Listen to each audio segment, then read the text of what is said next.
Hey guys, what's up? So what makes a really good urban fantasy? And urban fantasy has got to be the dominant fantasy genre of our time. Fantasy used to be, the dominant one was old-time fantasy, like medieval fantasy or sword and sorcery or high fantasy or any of that stuff. That used to be the prominent fantasy, and then the secondary fantasy after that, the runner-up of fantasy after that was the science fantasy, like Star Trek or like Star Wars or something like that. Star Trek's more like a science fiction than anything else, but Star Wars with the Force and Star Wars with all of the different, the whole Jedi thing, the whole evil versus good, whatever it is, it made a really compelling story. Great villain, great hero. And it made a really great story because it was like basically in space. It was like spaceships and laser battles and lots of cool tech and all of that. So there was that science fantasy going on. And there was the medieval fantasy, Excalibur, Conan the Barbarian, all of these guys, I would say, are the sword and sorcery fantasy movie series, is all that stuff. Even like the recent stuff like The Witcher or Cursed or Fate, the Winx Saga, or all of this other stuff that you can see. You can see some of these on Netflix are pretty cool. There's a lot of these like medieval fantasies, or like Merlin of the series, which is like, I find it to be more like a sitcom inspired feeling to it, even though it's like a serious show. It's also got a lot of like sitcom like relationships between the characters and a lot of like repetitiveness in the interactions between the characters and a lot of predictability in that series. But honestly, that series goes on for seasons, and people that are into that series, I don't blame them. It's a pretty good series, But then there's urban fantasy, and this came out with John Constantine, basically in comic books. It came out with that, and then if you look in the bookshops from 10 years ago, but like before, like if you go back into the 80s and look, the bookshops, even the 90s, the bookshops back then, the fantasy section was all medieval fantasies, all of them.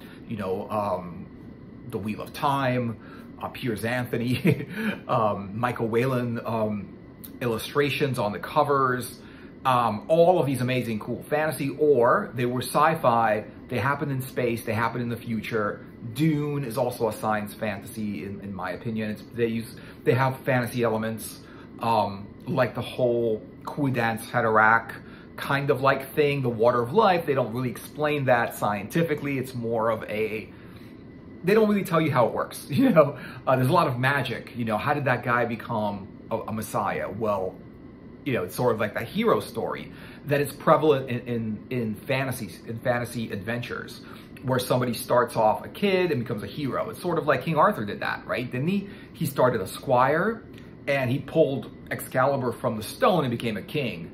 It's the same thing happened in Dune, where this guy becomes this messiah and starts leading these Fremen against the opposition, like the Harkonnens, who were like evil. And so there was that. Well, what makes a good fantasy? What makes a good urban fantasy? And I think the first thing that makes a great urban fantasy, a lot of different things, a lot of different elements make it urban fantasy. I guess first thing, it's got to be urban fantasy, which means like it's got to happen in the present day or around the present day. It doesn't have to be exactly the present day. If you look at something like Blade Runner, that's sort of an urban fantasy. It's sort of an urban sci-fi fantasy, isn't it? Because it's got science fiction elements, floating cars, trips to other planets, Mars, replicants, which are just like robotic people, sort of like machines, robotic people. They were actually made of flesh, so it was weird. They really didn't explain the replicants and how they actually made replicants, and it wasn't that far into the future. It was like, it was 2022. I don't even know what year it took place in, but it came out in the 90s. And it was about like 30 years into the future from the 90s. And they kind of guessed what the future was going to be like. And they got part of it right with all of the sort of like billboards, like, the live video billboards everywhere. in the big time, you know, the big town square and the big city. They kind of got that right, you know, about that. But it's sort of like an urban fantasy. And what was great about that is that it happened sort of like in modern times. And it also said a lot about our current state of technology. And this was what science fiction kind of says, you know, or cyberpunk specifically talks about our relationship with technology. And a cyberpunk world is just something that's more technological than is good. You know, it's like, not just because technology is good if it's used properly, but in a cyberpunk setting, it's obviously like this overkill of technology where it's not necessarily, the world is not necessarily a great place. The weather's bad. There's too many commercials everywhere. Everything is technological. There's like neon signs and computers everywhere. People wear tech and, you know, all kinds of stuff like, cybernetic enhancements to vision or hearing or strength or whatever it is, you know. It's really, really interesting, but that is cyberpunk. And cyberpunk is like the coolest, I think, sci-fi fantasy kind of genre because, you know, you can look in the future and it's either going to be like dystopian or utopian, right? But cyberpunk is a little bit closer to now. And it's sort of like if you go into a major city at night, especially when it rains, it feels a lot like a cyberpunk environment. Because in a cyberpunk story, it's always raining, it's nighttime, there's like neon lights everywhere. There's cabs and like cars going, even if they're floating in the series, even if they're floating in the movies and stuff like that, it sort of like feels like it's not that much of a stretch from what's going on now. But anyway, so what makes a great urban fantasy is obviously like that it happens now, and also, you know, that it's got really cool magic. And that's the only, I mean, that's the definition of urban fantasy. It's sort of like a magic, sword and sorcery kind of story, but it happens in the present day, right? So anything sword and sorcery, anything with, you know, magic basically, you know, because in modern day, the thing about like urban fantasies, it's hard to actually use swords or melee weapons in the modern day. They do that with like martial arts movies and stuff like that. If you're, or like anime or manga or like stuff like that, where like they're in Japan and all of a sudden there's a sword fight with like katanas, you know, coming out of nowhere with robots. And it's just like, whoa, that's so cool, you know? And so I would say like putting elements like katanas or swords in modern day fighting, because there's guns, basically. Guns are like prevalent. And the guy with the gun is going to win over the guy with the sword. And so there's guns prevalent in today's stories, but like having a sword fight in the modern day, I think that makes a really cool urban fantasy because you're not just using magic, you're also using melee weapons. You're using like medieval, like fantasy elements, like fantasy weapons, swords, armor, maybe not even like a full plate of armor, but some kind of armor would work, even if it's modern, sort of like modern day armor, like bulletproof vest or something like that, like some kind of modern day armor, sort of like what Daredevil was wearing in the Marvel series on Netflix. There was 2 seasons or 3 seasons or something like that. There was a couple of seasons of Daredevil. I heard they were doing another season. I heard also wasn't going to be on Netflix. So I don't know what's going to happen. You know, you can basically have a few good seasons, but if too many variables change with a good series, there's an opportunity for that series to really get bad. But you never really know. Sometimes, you know, somebody else handling the series will make it better. But honestly, I don't even think that, I mean, obviously better is better, but Daredevil, the series, was so good that you don't really need to change things up to make them better. I would say, you know, I'd rather be a little bit more assured that it was going to be just as good as the first 2 seasons, you know, with that. But if you look at it, that is a perfect urban fantasy. The one hand, the people that he's fighting, and I think he's fighting the hand. Well, they're the hand, but you don't know they're the hand until Iron Fist, and then they're called the Hand or something. But basically, that's who they're fighting.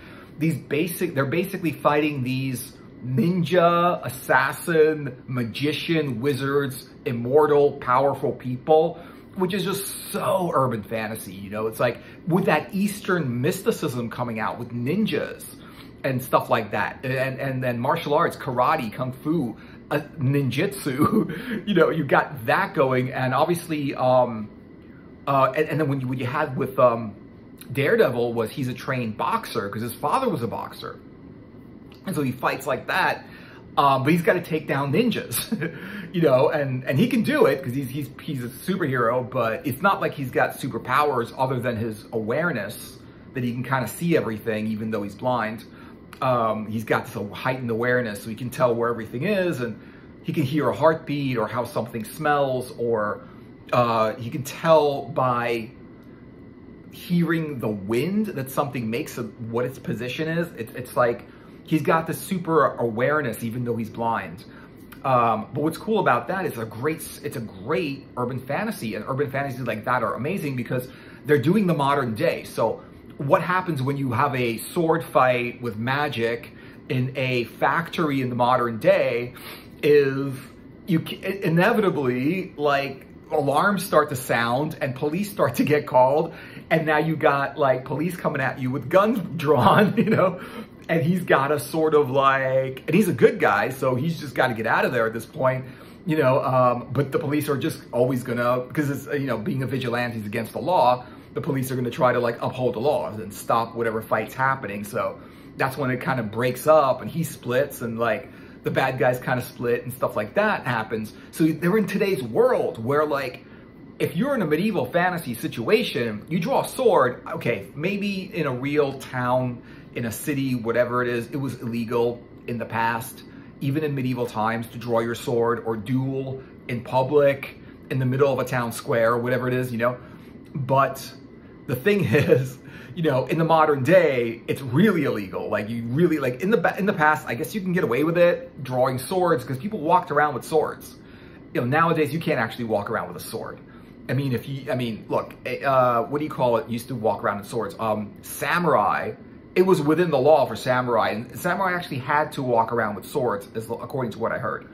They cannot be seen without their sword. It was like disrespectful, or it was wrong in some way.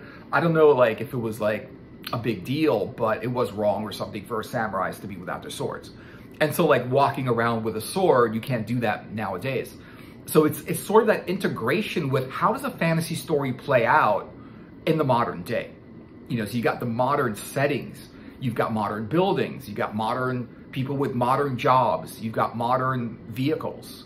So that's a great scene in the urban fantasy, a chase scene with magic. You know, people like shooting magic from their arms, from their hands, things like that. And people using swords, you know, against people with guns. So you've got swords and you've got like armor, not like plate armor, but you would have like, you know, characters like, you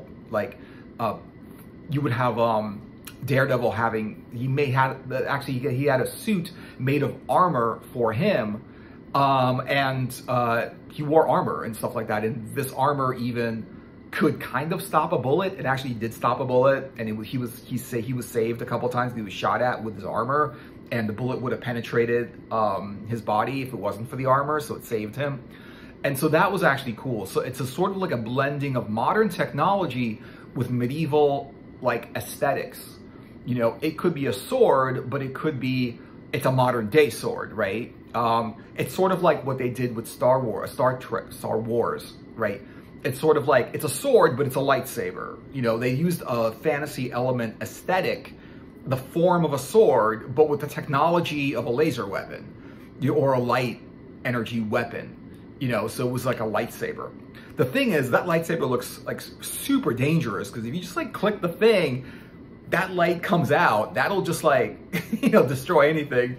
You know, they should have like some kind of, I don't know, a safety switch on or something. Because it looks like if you don't know what you're doing with a lightsaber, you can just like, that'll just pop out and like, it'll probably just like, you know, I don't know, cut off someone's arm or something like that by mistake. But anyway, so that's really cool. Like taking medieval weapons even and putting them modern day. So maybe like something like, for example, like Jim Butcher's story had a guy who was a detective who had a rune staff, you know, and that's a really cool weapon. It was a magical staff, and he used it as a weapon, and that's pretty cool because it was a magic staff, you know, and like in modern day, you wouldn't necessarily have a magic staff, but the thing about it is you can't really carry a gun, you know, unless you're like a villain or a bad guy or like a soldier or something like that, you know. So he couldn't carry a gun, but he had a magic staff, and the magic staff just looked like a staff, but it was capable of magic, and it was capable of great power and stuff like that. So that's the thing about like a cool, I think, a cool modern urban fantasy will have like swords, staves, axes, and like melee weapons and stuff like that. And of course it would have good fighting. And Marvel did this really, really well with not only the Defenders, but also with Daredevil and also with Iron Fist. You know, and I don't know, they stopped doing, they did a couple of seasons of Iron Fist, and now they haven't been doing it in a while. And though the way DC kind of is doing the whole superhero thing on Netflix is, I don't think it's as good as the Marvel stuff, because they have DC's Legends of Tomorrow, I think it's called, or something like that. It's a time travel thing with superheroes, and there's a bunch of seasons in there, and I watched like a few episodes of that, and I thought it was okay, but I didn't really get like sucked into it. I didn't think it was great, like the Marvel stuff. But I did hear from people that you have to keep watching it and get into it. Eventually you'll get into it enough that you'll like it, you know?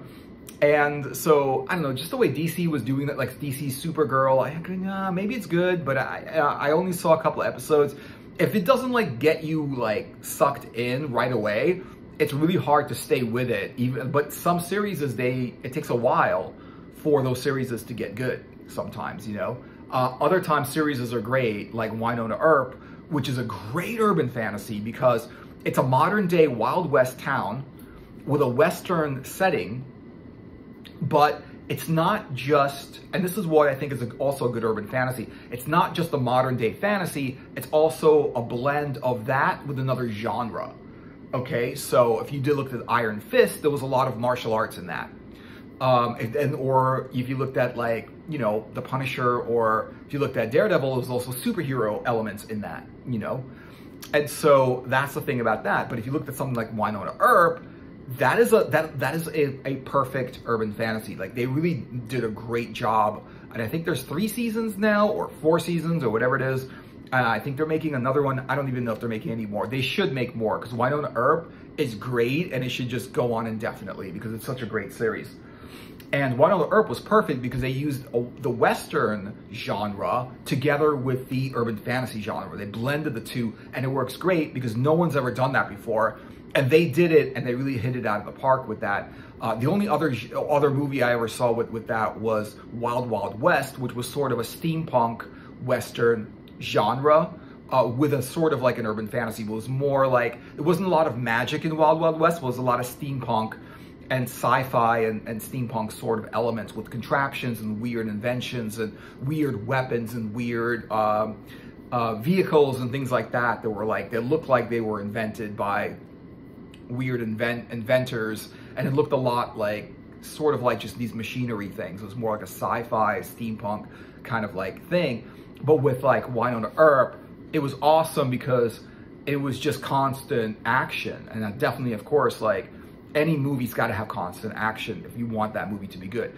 Every movie that we think is good had a lot of action in it, and even a love story. And they have that with Winona Earp. They had like, there's so many love scenes in Winona Earp that it just makes it a love story. People fall in love, people do, you know, die for each other, they do things for each other. It's great, you know?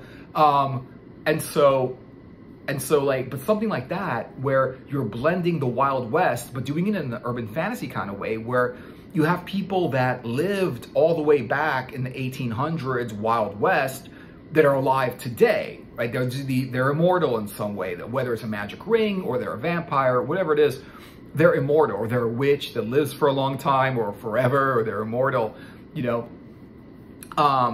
It's sort of that. So they took like like people from history and they brought them into today, you know? So they had these older cowboys basically, and who were around back in the old Wild West, who are characters in the present day movie, the present day series. And I think it's amazing. They did it really, really well there. And then using every supernatural monster creature possible, they just threw them all in there. Witches, ghosts, demons, devils, angels, time travel, like weird underground secret societies. Oh man, government agencies that are like underground and secret, that investigate paranormal activity. There's just like so many like cool things. And like magic weapons, like Winona Earp has a magic gun, which is the only thing that can take down a demon. Curses and spells and like summonings and magic, and basically they put every kind of fantasy element in there. And also the gun turns into a sword.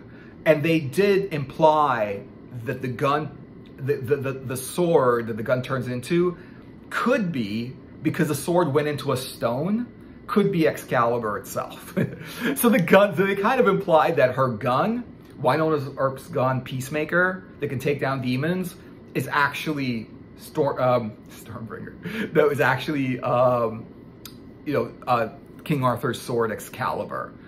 So they were like doing that. So that's actually really, really cool, I think.